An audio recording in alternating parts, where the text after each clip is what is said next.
Ladies and gentlemen, good day and welcome to the Q3 FY22 earnings conference call of Metropolis Healthcare Limited, hosted by Centrum Broking Limited.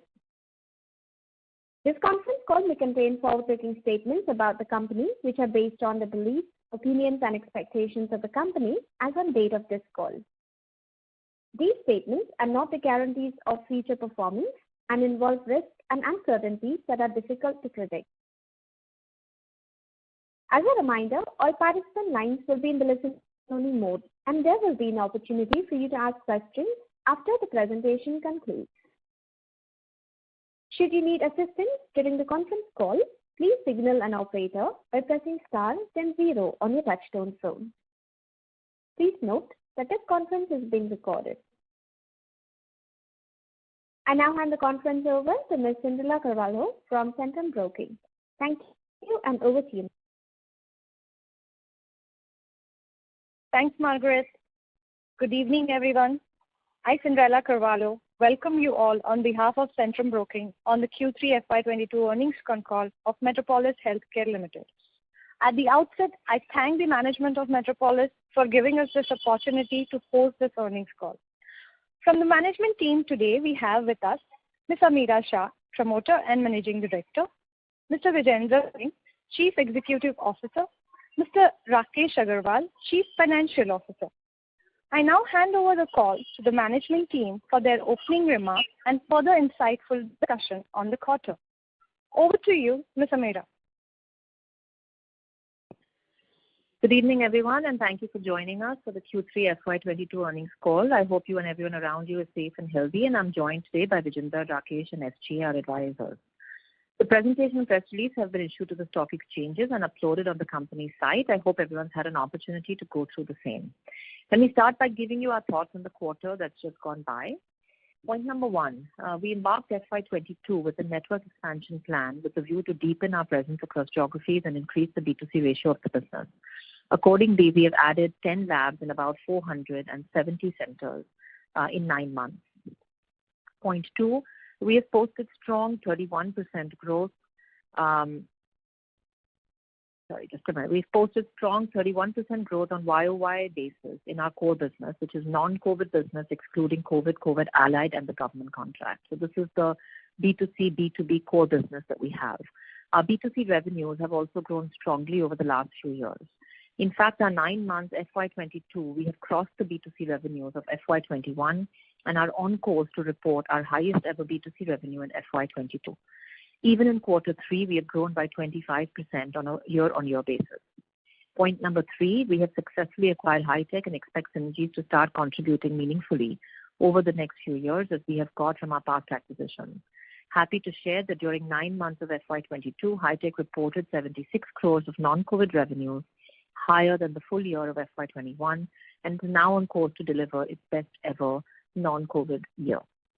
Point 4, we've continued to focus on improving collection efficiency in our business, and accordingly we're able to bring down our debtors to 31 days, a measure of a higher quality of business that Metropolis has been enjoying over the past few quarters.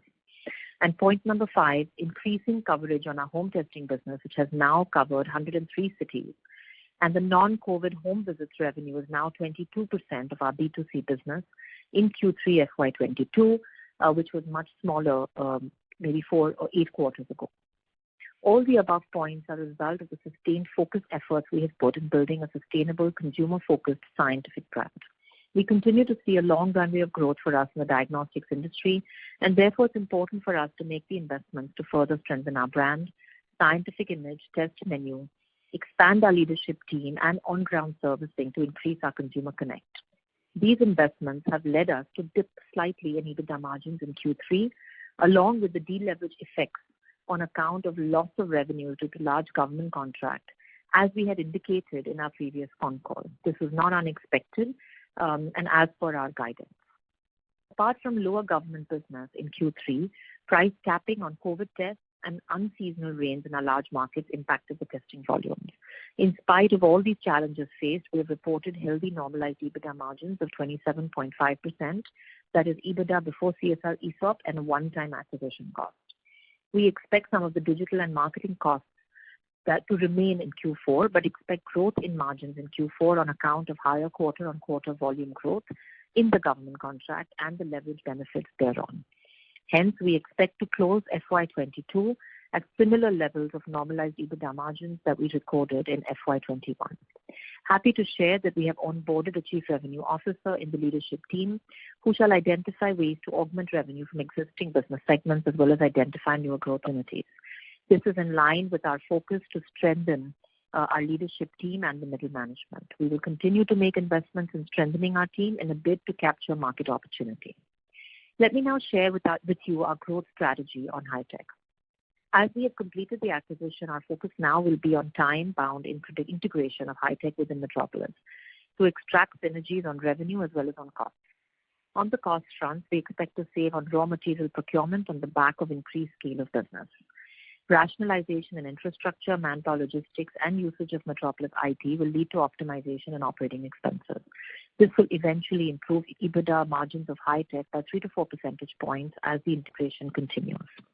On the branding front at this point, we have decided to go with a dual brand strategy in Chennai and a single brand strategy in the rest of Tamil Nadu and Karnataka, on the basis of which brand can pull maximum customers. This will lead us to minimize the cannibalization of business in Chennai and at the same time expand the addressable market size for both Metropolis and high-tech. On the business front, we are planning to launch 100 centers in FY23 for high-tech. Further, our efforts are to increase the wellness contribution of the business, which currently is low for high-tech and has room to expand to the level that Metropolis has of 8%. On the high-tech performance, we're pleased to share that the revenue is 95 crores in 9 months of FY22 and surpassed non-COVID revenues of 21. This trajectory gives us the confidence that high-tech will close 22 as the best year possible. Let me quickly touch base upon our thoughts with regards to digital and marketing efforts. We are investing in a new tech stack behind the scenes to ensure that the entire ecosystem which engages with Metropolis is optimized. This should result in better control over operations, faster turnaround time, higher consumer engagement, thereby strengthening the brand profile of Metropolis. We are not only working on automation and digitization of consumer connects, but also our suppliers, business partners, including doctors, franchisees, and the third-party patient service network. This will require us to make some upfront investments, which has happened in Q3 and partly in Q4, and we remain confident of the sustained returns over a long period of time. Look at it like this. The efforts in terms of on-ground coverage, brand building initiatives, and technology spends on back-end we engaged in FY16 to 19 period yielded us benefits in the tough period of 20 and 21. Not only were we able to run operations, but we were able to penetrate faster in terms of home visit services, new tests, in a period which was extremely challenging in terms of pricing, intensity of different variants, higher than normal volumes, and availability of skilled technicians and managerial teams. The investments of Q3 and Q4 are somewhat similar to creating that backbone for the next level of growth that we envisage in the business. To summarize, our near-term objectives will be as follows. Number one, execute a time-bound integration of high-tech into Metropolis to extract maximum revenue and cost synergies. Number two, continue the network expansion as per the plan of 90 labs in 30 months to penetrate and 1,800 centers to penetrate newer geographies as well as strengthen our brand in existing geographies. Invest in digital and marketing initiatives and expand the home visit coverage, which will eventually drive our B2C growth, and deepen the leadership and middle management talent to focus more on priority areas. Before concluding my part of the speech, I'm pleased to share that the Board of Directors have declared an interim dividend of Rs 8 per share. That's all from my side. Vijender now will take you through some of the operational parameters. Thank you, Ameera, and good evening, everyone. Let me talk about the key performance metrics which we track for our progress. The first is revenue share of B2C business. B2C business has been one of the core focus areas of Metropolis, and we have steadily made progress on that front. As also mentioned by Ameera, we posted 25% year-on-year growth in B2C non-COVID business in Q3 FY22. Our revenue share of B2C business in focus cities for non-COVID business stood at 59% in 9 months FY22. Our near-term target is to reach 65% contribution. Our investments in digital marketing and scaling up home visit services are with a view to achieve this target.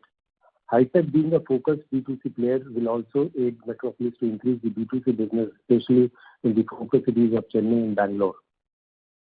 Number 2, specialty test contribution. Metropolis has always adopted the science-first approach in the business, which has led us to become the go-to brand for doctors when it comes to recommending specialized tests to patients.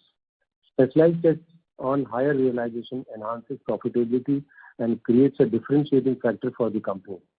Our specialized test volume and revenue contribution, however, has fallen in Q3 FY22 year-on-year due to lower volume from the government contract.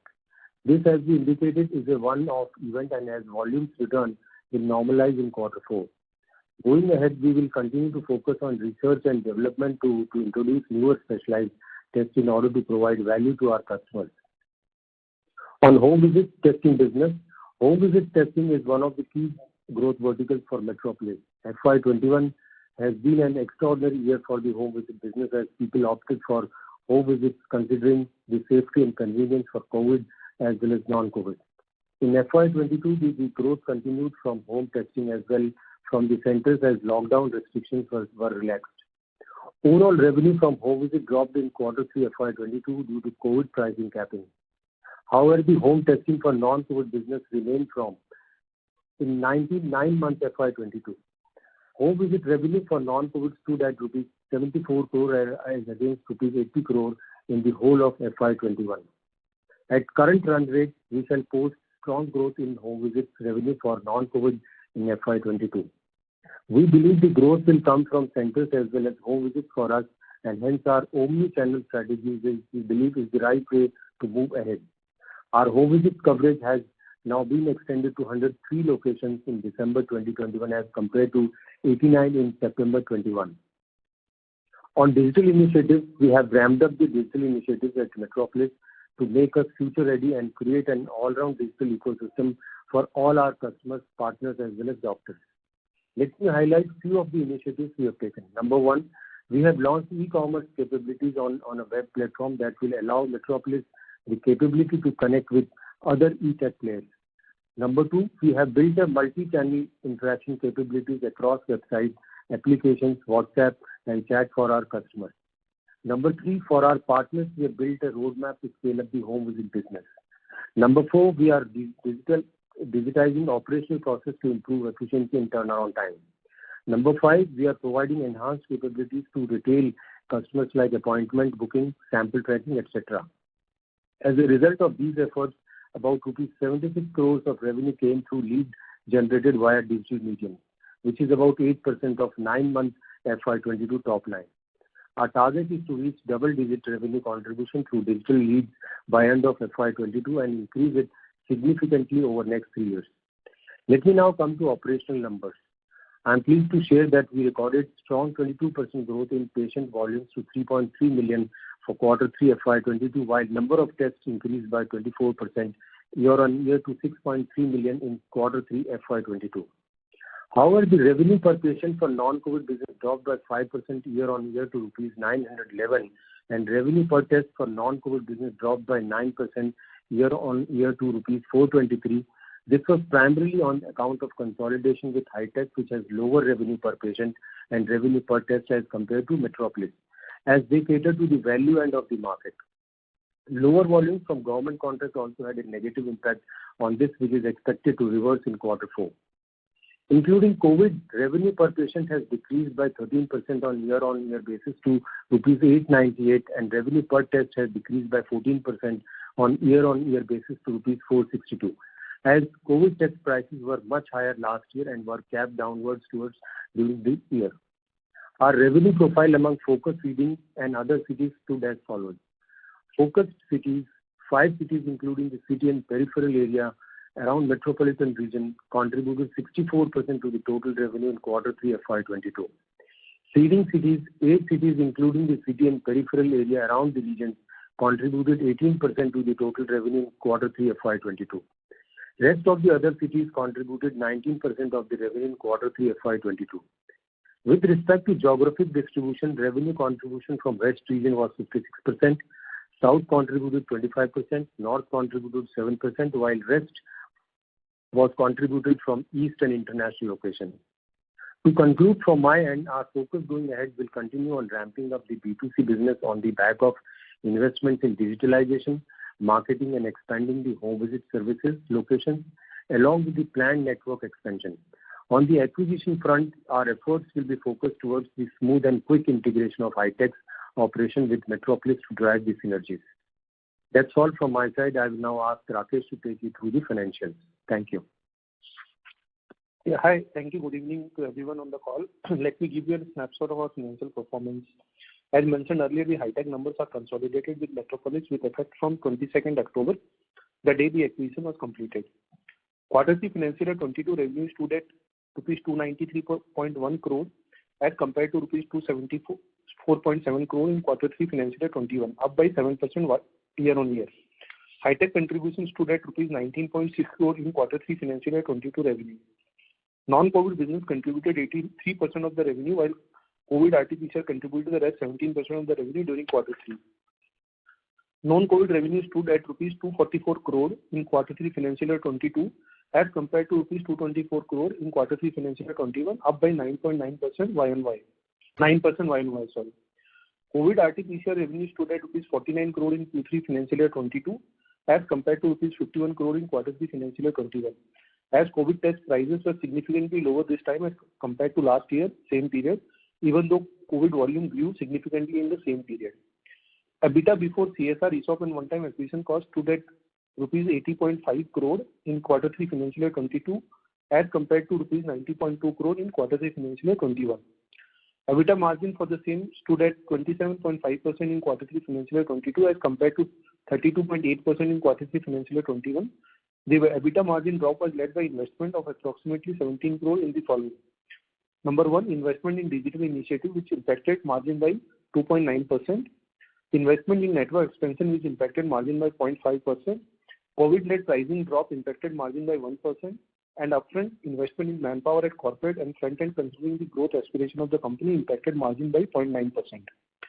Accordingly, reported PAT stood at rupees 41.2 crore in quarter 3 financial year 22 as compared to rupees 58.6 crore in quarter 3 financial year 21. The PAT was also impacted on account of higher financial costs due to Hitech acquisition, which has increased from rupees 1.7 crore in quarter 3 financial year 21 to rupees 5.8 crore in quarter 3 financial year 22. Coming to our working capital ratios, our debtor days has significantly improved from 41 days in March 21 to 31 days in December 21. Overall working capital days has increased by 4 days in March 21 to 13 days in December 21 on early payment to creditors. OFC to EBITDA stood at healthy 77% for 9 months financial year 22. Cash and cash equivalents stood at rupees 231 crore as of December 21. This includes payment of 336 crore for Hitech acquisition. Total debt drawn for the acquisition of Hitech was rupees 300 crore, of which we have already repaid 15 crore. Hence, current debt stood at rupees 285 crore. We expect to pay the external debt for acquisition within 3 years time frame. That's all from my side. We'll now leave the floor open for Q&A. Thank you. Thank you very much. We will now begin the question and answer session. Anyone who wishes to ask a question may press star and 1 on the touchtone telephone. If you wish to remove yourself from the question queue, you may press star and 2. Participants are requested to use handsets while asking a question. Anyone who would like to ask a question, please press star and 1 at this time. Ladies and gentlemen, we will wait for a moment while the question queue assembles.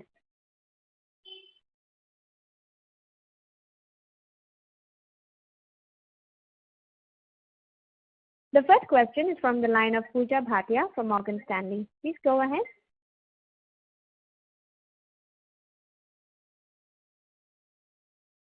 Pooja Bhatia from Morgan Stanley, please go ahead with your question.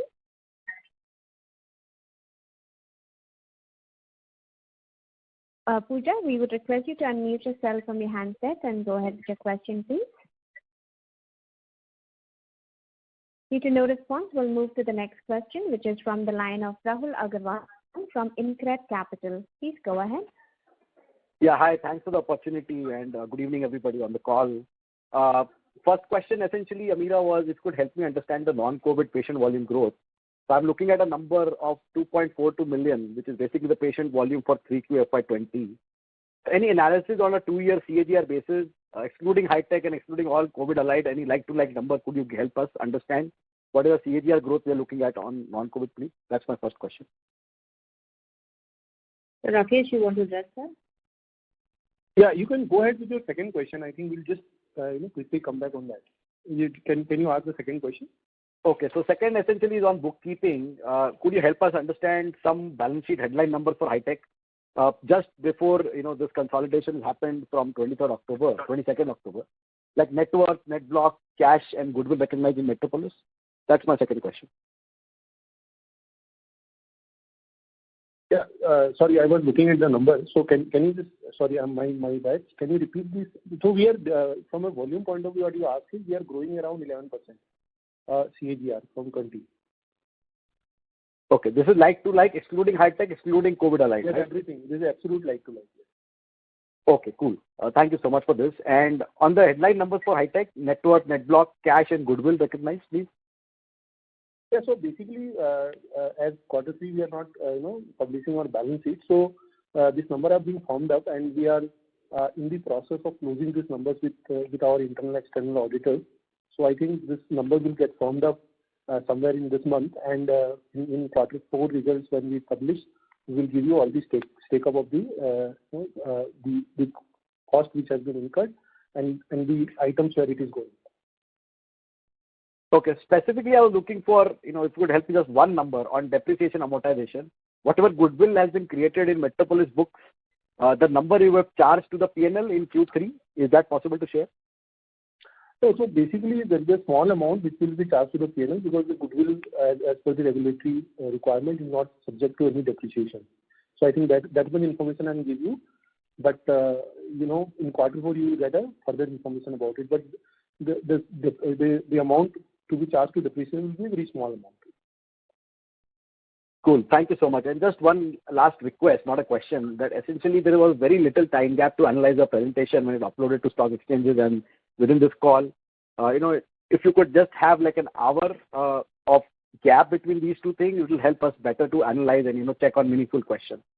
Thank you so much. Just a request. Yeah, that's a valid point taken. Thank you so much, sir. All the best. Thank you. The next question is from the line of Praveen Sahai from Edelweiss Financial. Please go ahead. Yeah, hi. Thank you for taking my question. My first question is to the revenue of the seating fee. On the YOS side or on the Concall side, we can see there is a dip, especially in this seating city revenue. So it is largely to do with the COVID number, or non-COVID volume has also impacted their revenue? So there's a breakup of multiple things. The most important thing is, number one, is that Q3 is always the weakest quarter in the year. So actually, if you go back and look at the history of the industry, not only Metropolis, usually you will find Q3 as the weakest quarter, even pre-COVID. Volumes drop because as festivals are there, Diwali, Dussehra and other festivals, we always see the less number of patients. So that's number one. Number two, we had actually guided in our previous Concall that we are expecting lumpiness in our government contracts in Q3 and that there will be a sharp decline in volumes in Q3 in government contracts, only because it's a quarter-to-quarter thing, nothing else. And therefore, that has obviously impacted in Q3 in terms of volumes and in revenue. Otherwise, the revenues would have been significantly more. The third piece is the COVID allied test, which obviously have, as COVID comes down, the COVID allied test comes down. But overall, if you see on the non-COVID piece, there is still a positive movement. So, is it specific to the seeding city versus your focus and other city? Because there is a growth disparity between the 3 different geographies. That's why I am asking, like, this government contract is largely in the seeding cities, or? No, so the government contracts usually span the whole country, but usually tend to be in smaller markets. So actually, you'll probably find a bigger difference in the other cities. So usually, this becomes large amount in the seeding and the other cities, and therefore you may see some change of contribution in those two geographies. Okay. Thank you. And next question is related to the revenue per patient. As in the presentation you had mentioned for the Metropolis, excluding high-tech, it's a 930 rupees. So in that sense, the revenue per patient for high-tech is much lesser than the Metropolis. And if it is the case, then what's the plan to improve those? Each business has its own positives and negatives. So I think, yes, number one, the high-tech revenue per patient is lower than Metropolis because high-tech is more of a lab that does more routine testing, and Metropolis, as we know, does a large amount of specialized testing. Now, this creates the opportunity that we are able to go back to high-tech customers and actually now be able to educate them on specialized tests and be able to increase the amount of specialized tests from those customers as well. It also gives us the ability to be able to drive wellness packages more in that market. And both these actions could result in a higher revenue per patient in time, but obviously that will not happen immediately in the next 1 or 2 quarters. But I think over the next few years, we will definitely see, we believe that we should be able to see the revenue per patient moving up. Correct me if I am wrong. Is it in the range of around 550 to 600 rupees for high-tech? So high-tech revenue per patient is around approximately 700 in Q3, whereas the revenue per patient for MHL is around 932. So overall, the revenue per patient is coming to 911, including high-tech. So if you look at MHL, we are degrowing by 3% year on year on revenue per patient, basically because of the government contract revenue being subdued in this quarter. Okay. And the last question is related to the employee expenses, which have increased for the quarter. Is it because of a high-tech? Basically, the employee cost increase from a percentage point of view. One contribution is because of the revenue going a bit down this quarter. That is one reason. And obviously, as we mentioned in our presentation and also in our speech, that we are investing a bit on the front end and the leadership team. So that, I think, cost is coming upfront.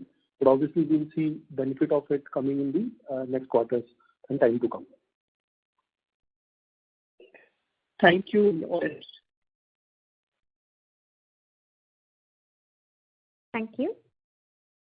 Anyone who would like to ask a question, you may press star and 1.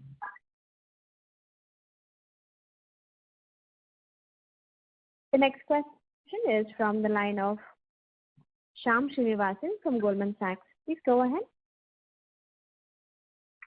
Shyam Srinivasan from Goldman Sachs, your line has been unmuted. Please go ahead with your question. Yeah, I can. Can you hear me? Yes, we can hear you now. Yeah. Good evening. Thank you for taking my question. Just first, I'm looking at slide 25, high-tech strategic initiatives. So I think in the opening remarks, it was mentioned we are doing the dual brand strategy, but slightly different with a single brand in Tamil Nadu and Karnataka. Exception is Chennai. So what's the thought process here? How do we manage this kind of integration? And also, October 22nd to now, how has your experience been when you look at high-tech, how it's been performing relative to your expectations while you're doing your due diligence? Thanks for the question, Shyam. So let me start by answering the second question first. I mean, it's obviously been about 3 months now. And obviously, we've been busy in not only in closing formalities and also the basics of when you do a acquisition in terms of making sure that your compliances, your billing, all of your bank statements, all of those things are getting completely aligned. So all of that has been done. We have also initiated some of our synergy plans on the cost side, in the first 3 months, and those are well on track. We had already made a very detailed integration plan, pre-acquisition, spanning what we will do in the first 3 months, 6 months, 9 months, etc. And as of now, for the first 3 months, we are on track with our plan. There have not been any surprises at this point of time or anything we have discovered post entry, because I think our diligence and spend time on the understanding of the business was fairly good. So that's on that piece. On the second piece, which is on the question around the strategy and the brand around it. See, the idea is that majority of the business of high-tech is in Chennai. And as we all had already mentioned, Metropolis is the number 1 player in Chennai and high-tech is the number 2 player in Chennai. And the idea is that there is a different positioning that both these brands have in terms of pricing, in terms of the kind of testing they do, and what are the strengths in the mind of the consumer and the doctor. And the idea is not at this point just to put everything together, but the idea is to leverage the strengths of each brand in the market of Chennai. So together, we continue to have the leading market share in Chennai, which is close to now, we believe, about 25 to 30%. So the idea is to expand both. And that's what we will be doing for the next few years. On the back end, however, we are looking at opportunities to say, how do we not duplicate costs and how do we not duplicate capabilities in both brands in Chennai. So while on the back end, we are working at synergizing, on the front end, we are continuing to expand both as independent brands. As far as the rest of Tamil Nadu and Karnataka, in both these markets, we have found, rest of Tamil Nadu especially, we found a good overlapping of cities as well. And we felt that in neither of these markets do we have enough of a volume in either brand to just continue two brands. And it made more sense to actually bring the two together and have one brand strategy that we go ahead with. And we found that the positioning and the pricing was not very different either, and therefore it would be easier to do. So in Karnataka and in ROTN, we are going with a single brand strategy, while in Chennai, for the time being, we are going with a dual brand strategy. Got it. Very helpful. Just in the 95 crore 9-month high-tech, how much is coming from Chennai? I don't have an exact number for you, okay. But the majority of it would be sort of coming from Chennai. I think maybe about 70, 75, 80%. Yes, absolutely. 70 to 75, between 70 to 75%. Got it. Last point on this particular thing, margins expected to grow by 3-4% for high-tech. So is there additional things that you just said, or is there more on the cost that we can do in terms of synergies, or can you help us explain how we improve margins and what is current margins for high-tech? So traditionally, high-tech has had sort of pre-acquisition. The margins were close to Metropolis margins, around the same 28% approximately. So similar margin profile. What we often find in these acquisitions of smaller players or regional players, they have obviously not invested as effectively in technology, in quality of team, in processes and systems, and therefore usually when an acquisition is done, the buyer does need to make certain investments in making sure that not only compliances but also processes and systems are invested into to handle scale. On the flip side, there are some cost savings and efficiencies and levers which can be pulled, in a short time frame that also give some cost savings. So we have to look at the net of this when we are talking about sort of margin expansion. And the third part is obviously as we continue to expand and we hire teams and we build centers and all of that, initially it will be investment rather than immediate revenue. And therefore that will also play out. And which is why we said that we believe that there is a margin expansion. But we don't want to at this point push ourselves to try and achieve that margin expansion in the next quarter because the focus at this point should be more about putting the right processes, systems and the revenue and growth rather than just saving cost. And so we believe that we can get to these margin numbers soon and that's the goal. Got it. Thank you and all the best.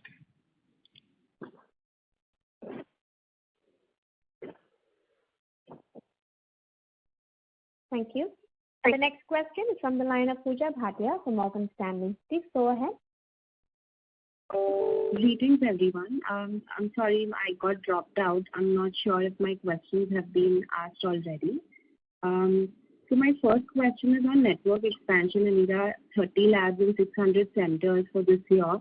Looks like a lot of this, the deals have in the pipeline have been bunched up to Q4. So is it only due to COVID or are there any changes in negotiations in the terms? So actually we only announced the strategy, Pooja, in July sometime. So really it's been only 6 months of energy and efforts by the team. And very surprisingly, we've already managed to do about 8-9 centers, in this last 6 months. And I think there are another, if I'm not mistaken, about 10 centers planned for Q4, which are already in progress and getting launched as we speak. So this year we should be able to do about 20 labs. and the estimation of about that 500-600 centers, collection centers. Next year, the idea would be to do about 30 labs and similarly around 600 centers, and then the balance, in the third year period. I think we are very much on track as part of our plan because obviously we built a new team to execute these, so we never expected that we would do 30 labs in the first year. We always planned that we would do about 20 because we only had 9 months of the year to actually execute them. Understood. And how are the terms of the agreement generally? Revenue share, profit share? These are a combination of greenfields and what we call as lab on lease. The greenfields obviously just are our own labs, so we are paying rent and starting labs in these locations. So there's really no revenue share or profit share.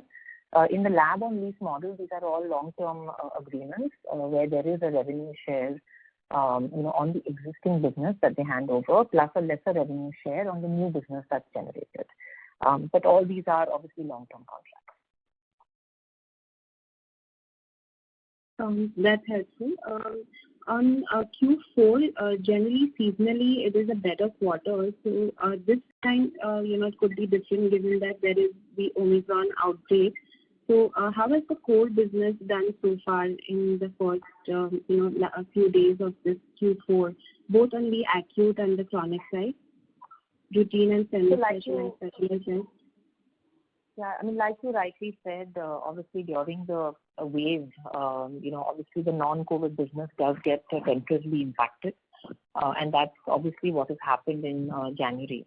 But this time Omicron being obviously a very easily transmissible but not a very severe disease, I don't think it's been as sort of deep a shock as it was in a couple of the waves before. And therefore, I think quarter 4 should still be a fair quarter. I think it's still a bit early to sort of comment on whether it will be very good or not. I think it would be too presumptuous to mention that at this point. I don't know, Rakesh, Rajinder, if you want to add anything to that. No, so January, obviously, we have seen it's more or less normal, and as January was also impacted by COVID, third wave, so we have seen some fluctuation in the numbers. And obviously it's again too early, as rightly said Amira, that we need to really get more deep into February to understand the whole quarter. So that's how I will put it. Okay, and last one from my side on the digital front, is the cash burn 40 to 50 million a quarter? Is this number correct? And how does this go going forward? Rakesh, do you have a specific comment on that? Yeah, so basically, this is actually not that way cash burn because we are investing this money into our digital initiatives. So we have invested some 4.5 crore rupees extra in quarter 3, and which are giving us good result as we are getting more leads. And on that basis, we will see more conversion happening in future, and obviously revenue increasing on not on a paid marketing but on a organic marketing. So I think that is how we are looking for future, that we are investing this now to bring people on board, and then maybe these people will then hook to us and then keep coming to us again and again. So that is how we are looking at it. So from an investment point of view, we have done this 4.5 crore extra investment in marketing, and this will continue to some extent as also guided by in the earnings call, that we will keep investing some amount every quarter so that we can get more and more leads and more customers into our digital platform. And I think some of this is, while of course a lot of it is marketing, but some of it is also just in building the platforms, the cost associated with doing digital in general. So whether some of it goes into the cost of technology, some of it is the cost of the people, cost of setting up new processes, etc. And of course, a lot of it is in digital marketing. Operationally, how has the website views been in the last quarter? Any update on that? Is it grown or? We've put a slide actually in the presentation on the traffic, etc. And we are seeing definitely a growth quarter to quarter. As far as the website traffic as well as the increase in digital users. So I think you can just see this 9-month update we have already given, that there is 276% increase in digital users. So we've increased our digital users coming to our website is increased by 276%, and there is a 297% increase in the website views in 9 months. So this is the kind of increase we are seeing in the numbers of visitors in the website. And does this imply double-digit contribution on the revenue front by Q4? Yeah, so we are seeing a 8.5% of contribution to the top line from digital, which is increasing every quarter. So we are expecting that this should go to the double digit by end of this year, and maybe we will stack up the number again much higher in the next year. That's it from my side. Thank you. Thank you. Thank you. Ladies and gentlemen, you may press star and one to ask a question. The next question is from the line of Tushar Manudhane from Motilal Oswal Financial Services. Please go ahead. Yeah, thanks for the opportunity. Just again on the margin front, like considering the initiatives on the digital front, plus considering the aggressive addition of labs as well as addition of the manpower, how do you see the margin profile? And plus at the same time you have the high-tech synergy as well, parallelly going on. So how do you see the margin profile over, let's say, next couple of years? See, if you look at pre-COVID, our margin was approximately 27 odd percent. And it was during COVID of the year of FY21 and 22, where it of course increased, more significantly, largely because of the additional volumes that were coming in through COVID into the existing infrastructure. There also the other reason was that we worked on a lot of cost efficiency on the back end, and we also managed to save a lot of costs, which are very sustainable in nature. So overall, I think the actions that we took in 21 and 22 have been very helpful to expand the margin.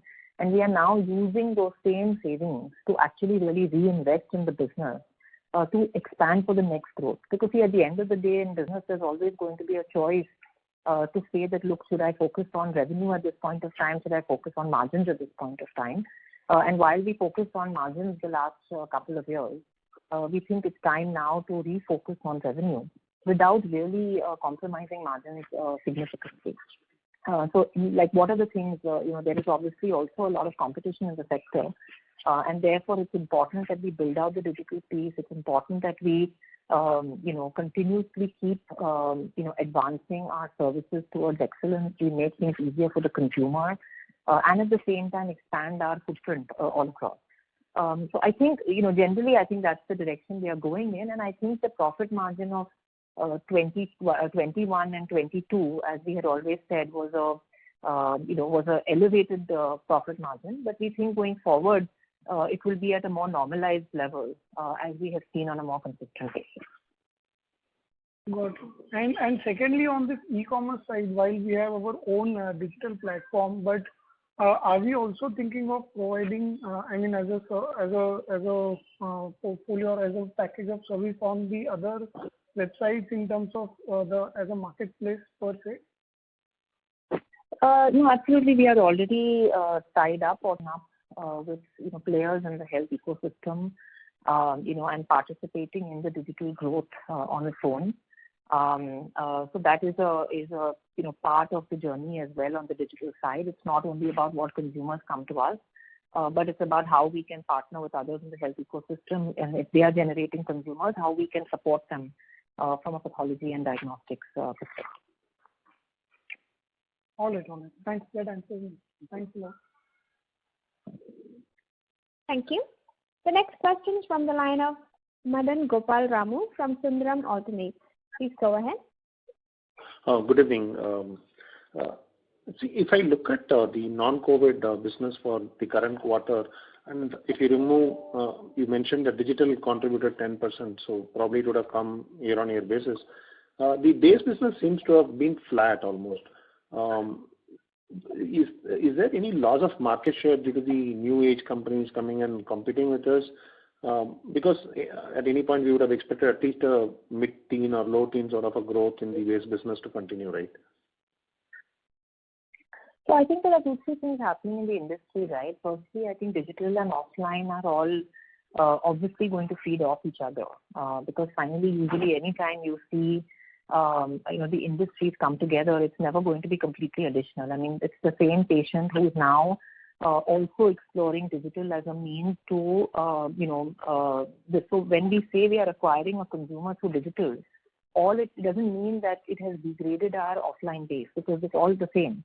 I mean, today if somebody wants to do anything, go into a store or go to a lab, the first thing they do is Google it and say, okay, what's the closest location to me? And I'll go and click there and book an appointment online and I'll walk in. Now, we would count that as a digital acquisition because it's come from our website, but it could have been already a patient which has already been coming to us offline, right? So we don't see these worlds as so separate. These are worlds that are all going to get completely integrated. So I think we are not internally separating them and saying that, oh, the offline business is flat and online business is growing.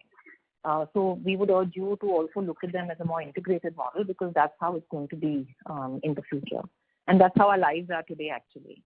So I think overall, therefore, we don't track them really separately. The only reason that we are even talking about the KPI of acquisitions through digital channels is just for our own discipline to say that we are investing into digital to make it easier for the consumer. And are we getting increased traffic volume through the digital channel as well? And of course, as we understand that the more we are able to move through the digital channel, actually in many ways it reduces the administrative cost that it goes into catering to a patient on certain things, right? You can reduce your call center, you can reduce your other administrative costs if people are digitally engaging with you. So I think the tracking is more for that reason rather than separating them from a revenue perspective. No, actually, the question was that, like, with these digital initiatives and investments into them, and we are seeing also traffic coming through, but that is not leading to any superior growth than what we would have probably seen in the business. That's what is worrying. That's what I wanted to ask. Look, I think the question is what is the benchmark in the mind, right? And I think the benchmark clearly cannot be the digital first companies because they follow a very different form of acquisition of customer. So if tomorrow, for example, we had unlimited funding and no worries about losses, it would be very easy to scale up the business because you can go and buy revenue. But if you want to do it in a manner where you're still making profit and you still are getting a customer who's sticky, then obviously the growth is never going to be at a sort of 50-70% number. So I think really the question is about choosing strategically the choices of saying that even though we are on a digital platform, we want to acquire customers that are sticky, that are willing to pay, and that are not just coming to you because you're throwing freebies at them. And so that's not the strategy that we are following, and therefore we don't expect to see crazy growth just because of the digital channel. Because your way of attracting the customer is still disciplined and good quality, right? Sure. The second question is on the high tech. I don't know whether you mentioned this. With what is the current utilization level for their existing labs? I don't think we have that number today. Oh, okay. But if the question is more around does it need a lot of capex or does it need a lot of expansion and capacity, the answer is no. No, my question is more about is there a larger scope for utilization? You have mentioned it, better lab utilization. So just wanted to judge like how much of capacity is available. So we don't have the test-wise capacity utilization. I think that comment comes more from the fact that the variety of test menu done in high-tech is quite good, but the volume of tests is not proportionate across the different tests. So there are certain tests in which the volumes are very high, and there are many tests in which the volumes are very low. And so therefore there will be different levels of capacity utilization for each test, but we don't have it test by test today. Okay. In the same slide, we have mentioned margins are expected to grow 3 to 4%. This is for high tech, is what the target is, right? That's right. Okay. Thank you. So the benefits of adding new centers and the labs that we are doing, probably as the another caller also asked you, probably it happened more towards the second half of the calendar year. we will see those benefits coming through over the next, say, 1 year, because I understand these labs are not immediately going to throw big volumes. It takes time, right? So, I think the labs that we have set up this year will give obviously some benefit next year. But like you rightly said, I mean, this is more about setting, you're seeding a market, and that will help you over the next sort of, 3 to 5 years to 10 years, right? And because you're entering these new markets completely. So there will be obviously some revenue kicker, but considering the volumes will be small, even of the, 20 new labs, it may not impact your overall numbers in a drastic way. So I think as we do 90 labs over this next 3-year period in 1,800 centers, together when that infrastructure is completely built, it will obviously add a good revenue kicker for the next few years. But obviously just the 20 labs and 600 centers may not give you that overall big kicker because the volume will not be significant. So ideally we should start taking any benefit of those from FY24 probably to have a meaningful number at all, if at all. Yeah, I mean the benefits will obviously come from year one, but the question is on what are the assumptions in each year. Sure. So I think maybe we can come back to you guys with what are sort of the broad historic trends that we are seeing. One thing which we are clearly seeing is that with doing this in a very focused manner, we are able to see a faster break-even than we used to see in the past. So in the past, when we used to start a greenfield lab, we had maximum done only 5-6 labs ever in the history of Metropolis in a year. And we've already done, obviously, like we said, in the last 6 months, we've already done 8, 9, and there's another 10 coming. So that would be the fastest escalation and opening of labs. But more importantly, the way they are being done, the compliance, quality, standardization, and the break-even, we expect to be achieved much faster. Thank you so much. Wish you best of luck. Thank you. Anyone who would like to ask a question, you may press star and 1. The next question is from the line of Rahul Jivani from IIFL Securities. Please go ahead. Yeah. Hi. Thanks for taking my question. Can you please quantify the impact which the lower government business had on our overall volumes during the quarter? So we indicated that our non-COVID volumes on a like-to-like basis have grown 11% on a 2-year CAGR basis. So what this number could have been if our government business was not impacted? We are not giving the breakup of all this business at this point of time for competitive and confidentiality reasons. So as we mentioned, the core business, if you keep aside all the other pieces, is still doing well, and it grew at a 25% year. Sure, ma'am. And with respect to the government business, do you expect this business to normalize fully in fourth quarter, or would it take us a few quarters before the business stabilizes again? It has normalized, I think, the end of January. Okay. And with respect to some of these initiatives or investments on the digital and the leadership team, do you think or what quantum of the investments could sustain going into next year, FY23?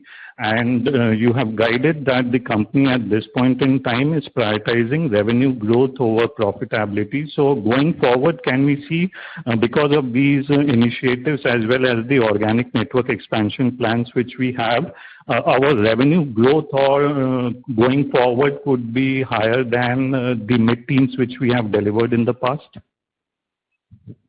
I don't think we are at a point to be able to give guidance at this point of time on revenue and profit. What I can tell you is 2-3 things. One thing is, as we said, that the market in general is obviously getting more competitive. It has been for the last couple of years. So I think with COVID, a lot of new entrants, a lot of new players on the tech side as well as on the offline side. And therefore, it's very important that as leaders and incumbents, we continue to up the game. Not only from a talent perspective, from a services perspective, to make sure that the moat around the business is very strong. So we are doing that because that's what's needed to do from the business perspective, in the short term and in the medium and long term. Second of all, the point I made about margins was only about saying that FY21 and 22 were anomalies, the very high margins because of all the many things we had mentioned before. These margins are obviously not going to be sustainable going forward. But our attempt is going to be to make sure that our pre-COVID margins, which were also extremely healthy, is what we try to sort of sustain and continue to maintain. So I think the idea is not to really, compromise margins in any very significant way, but the focus is to say how do we continue to make customers delighted, happy, excited in the short and medium term, and how do we put the ingredients in place to drive the revenue. Difficult to comment at this point of time as to what the revenue will come out to be, because there are a lot of moving parts also in the industry. Okay, but on the margin side, you are saying that despite these incremental investments, we should sustain our pre-COVID margins. Yes, that's what we are attempting to do. And do you think that this 300 to 400 basis point of margin improvement, which we are targeting from high-tech, that can help us to improve our overall margin profile despite these incremental investments? Well, 300 and 400 basis points on high-tech will obviously not give a huge increment on NHL overall, because high-tech itself is not a very, very large percentage of Metropolis, right? So overall, net, we have taken the benefits expected from certain areas and the certain costs and investments, and therefore we've said that keeping in mind the balance of certain things and where we have to invest, the benefits and the cost, we think that the goal will be to try and sustain pre-COVID margins. Sure, ma'am. Thank you. That's it from my side. Thank you. The next question is from the line of Sayantan Maji from Credit Suisse. Please go ahead. Thank you for the opportunity. So I have one question. So when we say that we plan to launch 100 centers in FY23 for high-tech, so this is quite a fast expansion. So where are these centers coming up? So will it be in Chennai or will it be in the other markets? And secondly, will it help in increasing the growth trajectory of high-tech, which has been at a high single digit if you look at on a 3 or 4 year basis? Vijender, you want to take that? First of all, these 100 centers could be across Tamil Nadu, and this includes Chennai, peripheral markets, and rest of Tamil Nadu. Okay. Thank you. Thank you. The next question is from the line of Anubhav Agarwal from Credit Suisse. Please go ahead. Yeah, sorry for two of us asking questions. Just the clarity, I joined call a little late, but the clarity, employee costs which increased by 10 crore per quarter, is it how much of it would have come from high-tech integration? Can you talk about that? Rakesh? So we will give you a bit bifurcation right now. We are the out of 10 crore, I think almost 40% increase has because of the high-tech piece. I think around 4 crore, and the rest of the increase has come from the NHL. Okay, and this 4 to 4.5 crore that you're spending on digital. Okay. First of all, very basic question. So far, as a capex, how much you invested for this digital initiative so far? And so, how much is the capex so far, and how much is the impact on the P&L from the digital initiative? Can you talk about both the numbers? So capex number, I think we are still in work in progress. A lot of things is happening. So we'll form up our number, and in Q4 we will give you the exact number of capex what we invested in IT, digital infrastructure and all. So just wait for a quarter to let us form up the whole number, and then we'll give you the perspective. From an OpEx point of view, as you rightly said, we have spent some 4.5 crore in a quarter. That includes basically the cost on some consultancy which we have taken for the digital part. That also involves the digital marketing cost which we are incurring, and that also involves some manpower cost which we have incurred for the digital piece. Can you just talk about the digital marketing that you guys are seeing? Honestly, as a customer, when I go for test, I haven't seen too many ads from Metropolis on the digital, whichever platform I visit. So we are basically more investing into the website where we are getting share of the Google and other sites which publish when you search the search engine, then you get to know about the Metropolis is coming in the first place or the others are coming in the first place. So we are more getting into that space of a search engine. Okay. And when you talk about addition of front-end staff, I think, sorry, I joined late call a little bit.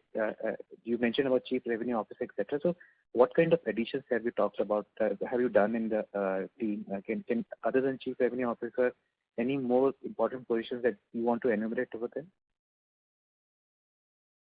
Yeah, so apart from chief revenue officer, we have added some more people into our digital space. 2 or 3 people have joined in digital space in this quarter. Obviously, we have guided that we have added a lot of people in the front end because we want to strengthen our sales force in the front end team. So mainly the investments are going into digital space, and obviously the leadership team we have added CRO and the lab. Obviously we are also strengthening our lab operations. So these are the 3 areas where we are building up our teams. And what's the timeline you will be rolling out your app, the new app? The new app is already ready actually. We are just waiting for approval of the App Store to put it on. They've come up with some new regulations in the past 2 months. Otherwise everything is ready. So hopefully matter of weeks. Matter of a week. Okay. Right. Sure. Thank you. Thank you. The next question is from the line of Akshay Jain from Jain Capital. Please go ahead. Yeah, hi. Thank you for the opportunity. I just had one question. How do you look at FY23 in terms of growth?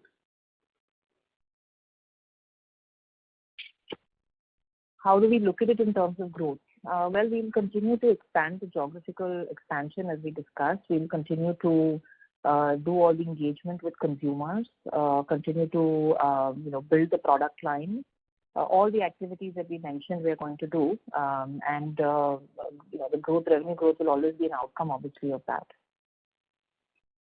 Any number that you would like to put to that? No, I think giving a guidance on revenue at this point or ever, doesn't make sense, frankly. So, I think we should go more by sort of looking at, what are the inputs and how historically Metropolis has performed, and I think we'll stick with that. Just another question. What is the estimated capex for next 2 years? A ballpark number would also be. Yeah, so we are spending. Yeah, sorry, you wanted to? No, go ahead, Rakesh.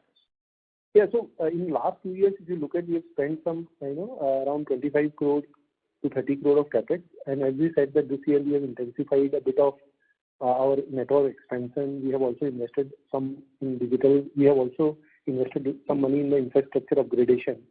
So overall, we are looking at around 30-40% increase in our capex, which was happening earlier in last 2 years, and that is how the run rate should continue in next 1 or 2 years. Okay. Thank you. Thank you. The next question is from the line of Prashant Nair from Ambit Capital. Please go ahead. Yeah, hi, good evening. Just one question on the digital expenses that you mentioned. So is this kind of a new normal in terms of expenses, or do you think some of these will go away after the initial spending? Yeah, so basically, as I said, that we are just trying to invest into digital space to have more and more clicks into our websites and get more consumers into our fold. So we will continue investing this. Maybe whatever we have invested in Q3, maybe Q4 will see a bit of a lesser investment overall. But this investment, I think, is something which will go on for some quarters before we get into a situation where we feel that organically we are now growing really well because of this investment. So I think it's a matter of 2, 3, 4 quarters where we keep investing into digital space and then reap the benefit in the coming future. Got it. Thanks. That's it from me.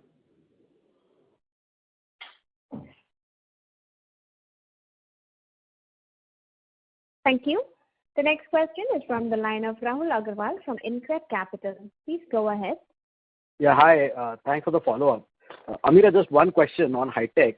So on as-is basis, I assume that high-tech was a very well-run and a matured lab and, at network utilization at pretty fair levels. The expansion, the growth we're talking about, as analysts, we should look at growth purely from a top-line angle for high-tech going forward, purely because you guys are putting up new centers, and that I think is more Metropolis-driven rather than high-tech driven. Or should I look at margin improvements more coming because of cost synergies, because you don't need to replicate a lot of stuff which, they were doing because they're two separate entities. So could you help me understand this thing, please? Thank you. See, when you say it was already a mature entity, it was mature from the perspective that the centers that they had started many, many years ago will obviously now not give, superior growth in terms of same-store growth, right? So those would have matured from a aging perspective, and therefore building new infrastructure, new centers is necessary to give sort of the additional growth. And that's what the goal is that, okay, while you may have, certain level of basic stable growth coming from the existing centers, how do you amp it up and you build new infrastructure to do that? And that's obviously build new collection centers to do that and still continue to feed it with your existing lab infrastructure, which still has capacity to sustain it. In terms of the margin expansion, it will come from the areas that we will make investment. We'll make investment in technology. We'll make investment in manpower, because usually these regional labs do not operate at a mature management level.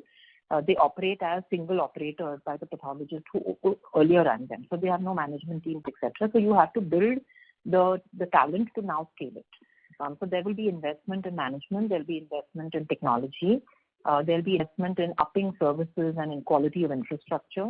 The front-end services, for example, for patients, and obviously to make sure that everything is compliant and as per system and process of Metropolis and governance. On the positive side, in terms of the cost savings, a large amount will come from material costs, because obviously we get economies of scale in terms of purchasing and negotiation costs of Metropolis, which can be also applied there. And some benefits which will come by integrating the back-end facility. So that's what we are saying, that the margin expansion will come through a combination of these factors. Right. So essentially that means that the current infrastructure and the patient network essentially was organically also underutilized, right? Apart from the old age lab or collection center, maybe even the stuff which they would have opened over last 3-4 years, it's still not up to the mark. And hence that is where we can actually come in and get it to par. Is that understanding correct? When you say not up to the mark, you mean revenue-wise or you mean infrastructure? No, infrastructure-wise. So as in terms of, you said tech investment, manpower, upping quality of infra, more compliance, and hence you get more scale from the same lab. So basically trying to ramp up the SSSG for stuff which was opened like last 3-4 years. That's what I mean. No, so see, last 3-4 years, for example, high-tech had not opened much anyway, right? I mean, the total number of centers they have is approximately 40 centers, of which majority of them would be much earlier. So it's not like there was a big network built in the last 3-4 years. Every year they were opening maybe 2 centers or 3 centers, right? So therefore, it's not that there is a very young network which can be now leveraged by amping up the front end. We have to build the network. So that's what we are saying, is that we'll build the network and then amp up the sales compared to what they were able to do on their own before by building the network and hopefully improving the way the sales is done itself, right, in terms of sales excellence. So the revenue benefits will definitely accrue to us, but obviously there is a gestation period in building the network and accelerating the sales excellence to be able to get it. Got it. That really explains, Amira. Thank you so much and wish you all the good luck with high-tech and hope you guys deliver much better stuff. Thank you. Thank you. Ladies and gentlemen, due to time constraints, that was the last question for today. I now hand the conference over to Ms. Cyndrella Carvalho for closing comments. Over to you, ma'am. Thank you, everybody, for joining us today. As we talked about, I think there are a lot of exciting things happening in the company, not only with us transforming ourselves with new technology, new ways of operating through new channels, and also our expansion network. Overall, we feel as an organization that's going through a big transformation. And obviously, as we go through a big transformation, there will be a huge number of opportunities and investments that we will have to make sure that we are able to really transform ourselves to become the organization of the future. So at this point of time, as we said, while we continue to be very hopeful and work very hard on making sure that we maintain margins as pre-COVID, the goal will be to try and see how do we really compete, not only from a short-term or long-term, how do we continue to focus on revenue, and how do we continue to build a good quality business, which is sticky and which really stays with Metropolis and is worthy of the brand that we are building over the times to come. It's very easy sometimes to go into markets and, throw money at consumers and customers and get quick business. But we believe that's not really the right strategy to grow. And the right strategy to grow is to do it in a disciplined, sustainable manner that truly gives us long-term value and make sure that we get the customer who values the brand and therefore is willing to pay the price for getting the best quality of report available in the country. I'll leave you with that, and thank you all of you for attending today. Thank you, members of the management. On behalf of Centrum Broking Limited, that concludes the conference call. Thank you for joining us, and you may now disconnect your lines.